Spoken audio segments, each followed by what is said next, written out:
Welcome into the NESN.com studios.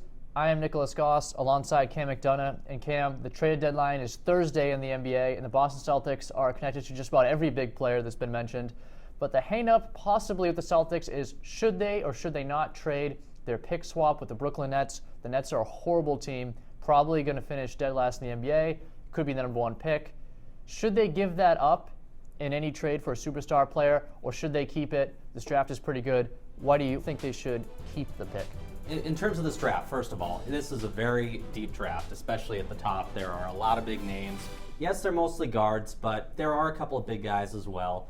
And you never know what could happen between now and then with who actually would be number one and all that sort of stuff. So I just think in terms of this draft itself, this is a draft you want to be near the top in. And you won't know the full value of this pick until after the ping pong balls.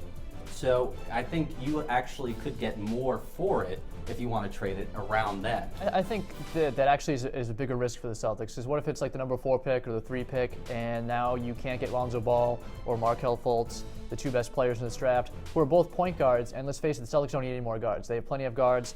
And if you're trading this pick for Paul George or Jimmy Butler, that's the kind of player you want to get with this pick. So you can get them right now in the prime of their career with a good contract, both of them.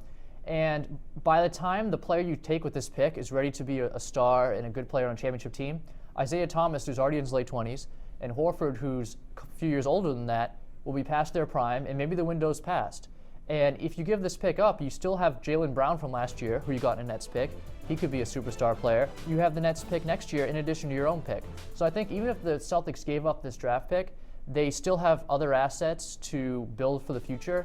I still think, in terms of their ceiling, I think their ceiling is probably Eastern Conference Final, with or without some of these players that they're rumored to be involved with. I'm more in favor of them standing pat right now. I think this is a really young, fun, exciting team, and they are good enough to potentially get as far as the Eastern Conference Final now.